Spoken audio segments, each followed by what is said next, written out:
You arrive in Washington, D.C.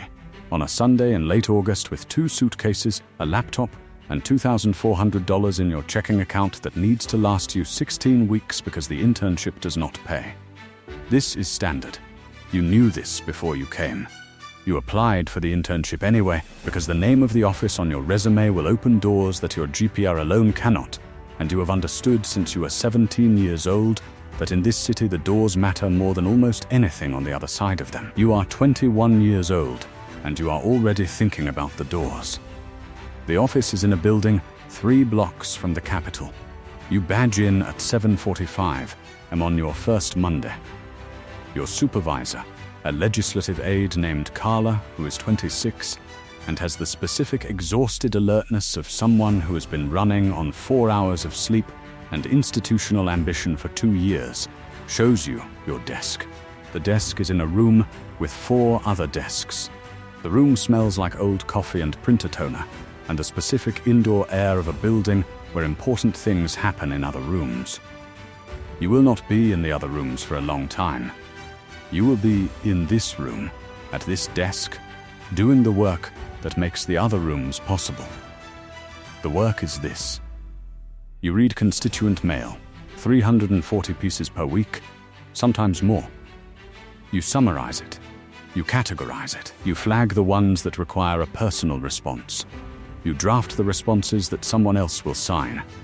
You attend briefings and take notes that someone else will read.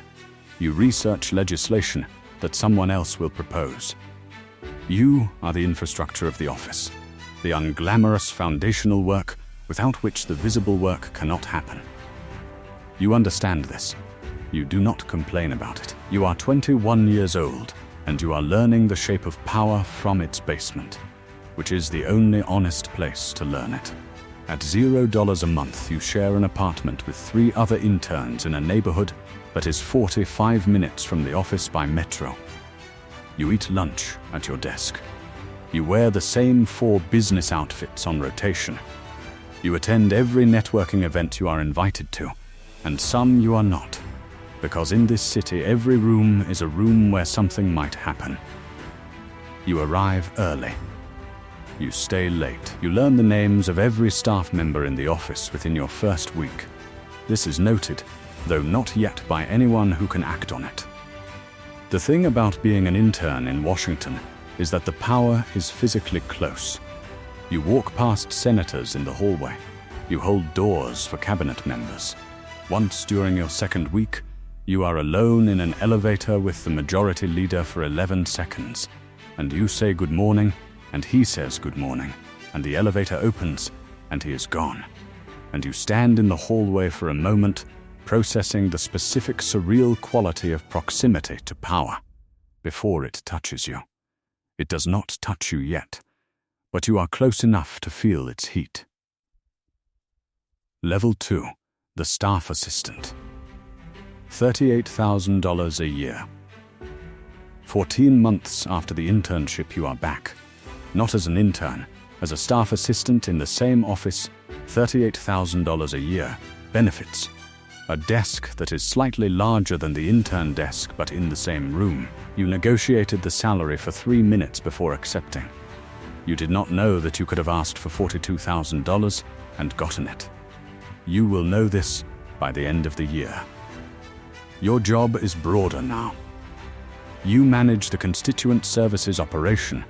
The 340 pieces of mail became 600, became 900 as the office grew and as you became the person who understood the system better than anyone. You coordinate scheduling for 3 of the 5 legislative aides. You prepare the briefing books, thick binders of summarized legislation, constituent data, polling numbers that go into the meetings you still do not attend. The briefing books go in. The decisions come out. You are the person who made the information that produced the decision. You are not yet the person in the room. But you are closer. You are invited to staff meetings now. Not to speak, to take notes, to track action items, to ensure that what was decided in the room becomes actual policy rather than intention. The difference between a decision and a policy is the person who tracks it afterward. You are learning that you are, in some structural sense, more powerful than several people whose titles are larger than yours, because you know where everything is and where everything goes, and what was actually said versus what was officially recorded. You make $38,000 in a city where a one-bedroom apartment costs $2,400 a month. The math does not work. The math has never worked for anyone at this level in this city. You make it work through a combination of the same 3 intern apartment model, now 2 people instead of 4, an improvement, a meal prep discipline that would impress a nutritionist, and the specific motivation of someone who understands that this level is not the destination, it is the investment. Level 3, the legislative aide, $67,000 a year. 3 years in, you are promoted, not by application, by the senator's chief of staff, who calls you into his office one Tuesday afternoon and says the previous legislative aide for healthcare policy has accepted a position at a lobbying firm and they would like you to take the portfolio. You say yes before he finishes the sentence. You have been doing substantial portions of this job for 8 months already without the title. The title matters. The title gets you in the room. You are in the room. The room is the senator's conference room on the 2nd floor. 12 people around a table. The senator at the head. You present the healthcare briefing. Your briefing, your analysis, your recommendation, and the senator asks 3 questions, and you answer all 3 without referring to your notes, and the senator looks at you in a way that tells you the answer to your next 3 years before you have asked the question. You are 25 years old, and a United States senator is paying attention to you. This is the first moment in Washington that feels like arrival rather than approach. The work at this level is specific and consuming. You manage a legislative portfolio that covers 340 million Americans' healthcare system. Every bill, every amendment, every regulatory change that touches the portfolio requires your analysis before it reaches the senator. You read 400 pages a week of legislation, reports, and academic research. You meet with lobbyists, 23 of them in your first month, who represent every interest on every side of every issue, and who are uniformly charming and uniformly operating in service of something other than the public interest, and who you learn to listen to completely while trusting only partially, which is the specific skill of this level. You are now the person who writes the memos that become the positions. You are not yet the person whose name goes on the positions.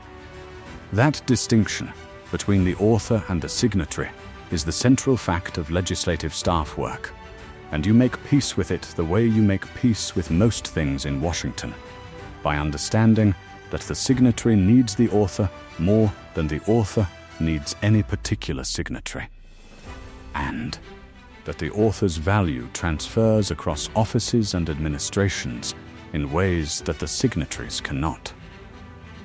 Level 4. The Chief of Staff. $156,000 a year. 6 years in, you are Chief of Staff. You are 28 years old, which is young for this role. Younger than anyone currently serving in this position in the Senate.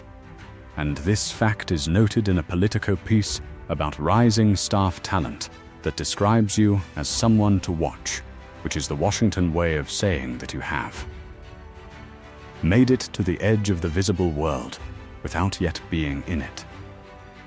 The Chief of Staff runs the office, not the legislative agenda. The senator runs that with your counsel, but everything that makes the agenda possible. You manage 23 staff members. You control the senator's schedule, every meeting, every call, every public appearance, every private conversation. And the control of a senator's schedule is the control of what information reaches them, and in what order, and from whom, which is a form of power that is invisible from the outside, and total from the inside. You decide who gets in the room. You are the room. At $156,000 a year, the math finally works. You live alone in a one-bedroom in Capitol Hill, 4 blocks from the office, which is a geographic choice as much as a residential one, because in this city proximity to the building is a form of capital. You eat at restaurants where senators eat, not because you cannot afford other restaurants, but because the restaurant is a continuation of the office by other means, and every dinner is a meeting that is not officially a meeting, and every meeting that is not officially a meeting is where the actual decisions are made. You have given up things you did not plan to give up. The relationship that ended in year 4 ended because the person, who was patient and intelligent and not from Washington, eventually said, clearly and without anger, that they felt like they were in a relationship with your ambition rather than with you. You thought about this for a long time. You concluded they were not entirely wrong. You also concluded that you were not ready to change this. The conclusion said something about you that you have not fully processed, and that Washington does not give you time to process. Level 5, the senior advisor, $240,000 a year. 9 years in, the senator runs for president. You run the campaign's policy operation, a team of 47 people, a budget of $8.7 million, the most consequential work of your professional life, conducted at a pace that makes the chief of staff role feel leisurely by comparison. The campaign does not win. You knew by October that it would not win. You kept working anyway, which is the thing about Washington that outsiders do not understand. The work continues regardless of the outcome, because the outcome is only one of the things the work is for. After the campaign, you received 3 offers within 10 days. A lobbying firm, $480,000 a year, which is the Washington version of a buyout offer. The salary that says your value is now large enough that someone wants to remove you from the public sector and install you in the private one. A think tank, $190,000, which is the salary of someone who wants to keep thinking about power without exercising it. And the White House, a senior advisor position in the current administration, $240,000, which is neither the highest salary nor the most comfortable job, but which puts you inside the building that is the point of everything that came before. You take the White House position. You take it because the lobbying salary is a ceiling and the White House is a door. And you have known since you were 17 that the doors matter more than almost anything on the other side of them. Inside the White House, the power is different from the Senate. In the Senate, the power is legislative, slow, deliberate, built through coalition and compromise over months and years. In the White House, the power is executive, immediate, directional, a decision made in one room becoming the policy of a nation before the day is over. You have spent 9 years in the slow power. The fast power takes adjustment. The adjustment takes 6 weeks. Then you are adjusted. Then you are in it. Level 6, the cabinet secretary, $221,400 a year. 12 years in, you are nominated. The president announces your nomination on a Tuesday morning in the Rose Garden, and your name appears in 4,700 news articles within 6 hours, not all of them kind. Because at this level of public life, the unkindness is structural. It is part of the process. It is what happens when you become visible enough to matter to people who want someone else in your position. You sit through 37 hours of Senate confirmation hearings across 4 days. You answer 847 questions. You say nothing unplanned. You are confirmed by a margin of 58 to 42. You run a department of 87,000 employees with an annual budget of $94 billion. You are, in the precise governmental sense, responsible for a system that affects 340 million people. The decisions made in your department, on Tuesday afternoons in conference rooms with 12 people around the table, are the decisions that change what the 340 million people can and cannot do, have and do not have, know and do not know about their own government. This is the weight. Not the title, not the salary, not the confirmation hearings. The weight is the 340 million people who are affected by the Tuesday afternoon decisions and who do not know your name.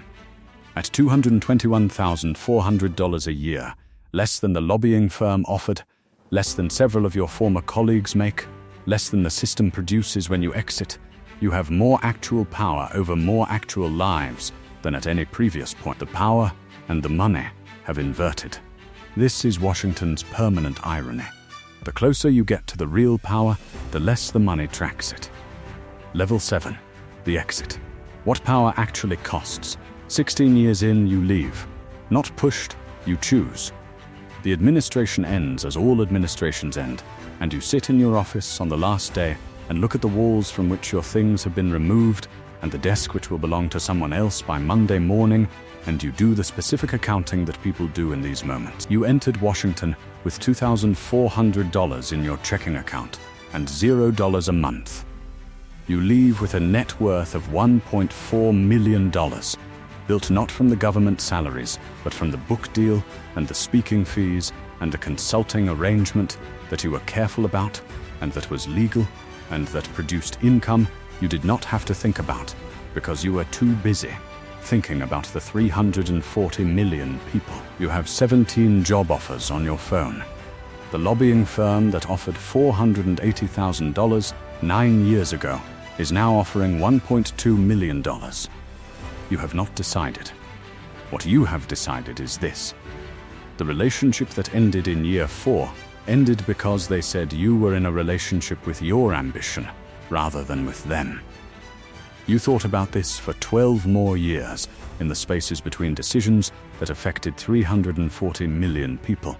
You have concluded, at 37 years old, having run through every level of power in the most powerful city in the world, that they were right, and that you were not ready to change it then, and that you are ready now. You call them. They answer. This is either the most important call of your 16 years in Washington, or it has nothing to do with Washington at all. You suspect it is the second one. The power was always the second thing. You just needed 16 years to get to the first.